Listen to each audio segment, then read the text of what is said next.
Hi అండి. ఈరోజు మనము శివరాత్రి రోజు వెలిగించుకునే రుద్రవతిని అయితే ప్రిపేర్ చేద్దామండి. ఇది శివరాత్రి రోజు అయితే ఈ రుద్రవతిని ఖచ్చితంగా వెలిగిస్తారండి.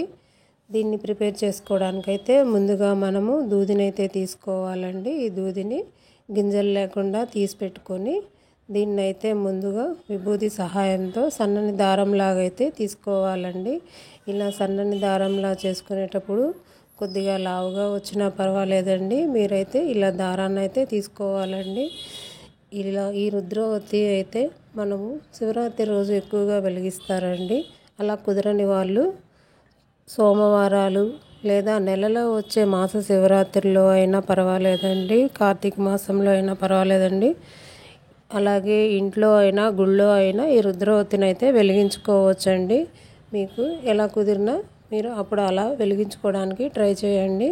నెక్స్ట్ అయితే ఇప్పుడు మనము దారాన్ని అయితే పూర్తిగా తీసేసుకున్నాం కదండి. దీన్ని ఒక అట్ట సహాయంతో ఒక 22 పోగులు అయితే పోసుకోవాలండి. ఆ అట్ట వచ్చేసి ఒక 2 ఇంచులు అయితే ఉంటే సరిపోతుందండి. మనం ఇలా 22 పోగులు అయితే పోసుకున్న తర్వాత ఆ అట్ట నుంచి ఆ దారాన్ని అయితే సపరేట్ చేసుకోవాలండి.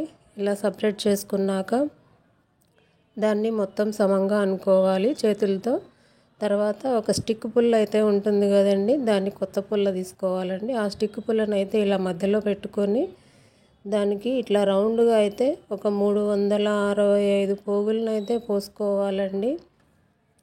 మీరు కౌంటింగ్ ఏమన్నా మిస్ అవుతుంది అనుకుంటే ఒక 100 పోగులు అయిన తర్వాత అది ఒక పెన్ను పేపర్తో రాసుకొని మళ్ళీ నెక్స్ట్ 1 కాడ నుంచి స్టార్ట్ చేయండి. అలా మీకు కౌంటింగ్ చేసుకోవడానికి ఈజీగా ఉంటుంది, పోగులు పోసుకోవడానికి కూడా ఈజీగా ఉంటుందండి.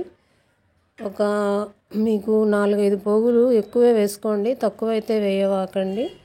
నెక్స్ట్ అయితే మనం ఇలా 365 పోగులు ఇట్లా పోసుకున్న తర్వాత మనకైతే ఇలా రౌండ్ షేప్ అయితే వస్తుందండి. ఇప్పుడు ఇదంతా మనం పోసుకోవడం పూర్తి అయిపోయిన తర్వాత ఆ మధ్యలో ఉన్న స్టిక్ పుల్లను అయితే కొంచెం కేర్ఫుల్గా తీసేయండి, పోగులు విడిపోకుండా.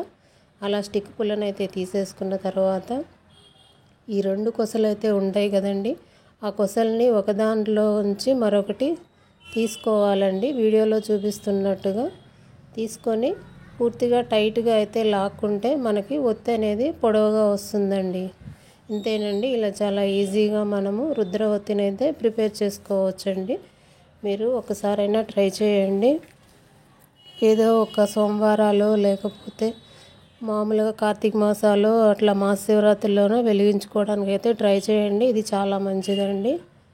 నెక్స్ట్ అయితే మనము ఈ రుద్రవతిని వెలిగించుకోవడానికి ఒక పిండి ప్రమిదను కూడా ప్రిపేర్ చేసుకుందామండి. దీనికోసం అయితే బియ్య పిండిని తీసుకొని దాంట్లో కొద్దిగా వాటర్ని వేసుకొని చపాతీ పిండిలాగైతే కలిపి పెట్టుకోవాలండి. అలా కలిపి పెట్టుకున్న ఈ పిండిని తీసుకొని వీడియోలో చూపిస్తున్నట్టుగా రౌండ్ షేప్లో వచ్చేటట్టు ఒత్తుకోవాలండి. ఒత్తుకున్నాక వాటి కొసల్ని కూడా ఇలా వీడియోలో చూపిస్తున్నట్టుగా అంచులనైతే ఇట్లా మూలలకు వచ్చేటట్టు నలుపుకోవాలండి. ఇలా మొత్తం నలుపుకుంటే మనకి ప్రమిద షేప్ అయితే వస్తుందండి. ఈ ప్రమిద షేప్ వచ్చిన తర్వాత వీటిపైన మనము పసుపు కుంకుమలతోటి బొట్లునైతే పెట్టుకోవాలండి. అంతేనండి, మనకి ప్రమిద కూడా తయారైపోయిందండి. అంతేనండి. ఇలా ఈజీగా ప్రమిదని ఒత్తులనైతే రుద్రవతిని అయితే ప్రిపేర్ చేసుకోవచ్చండి.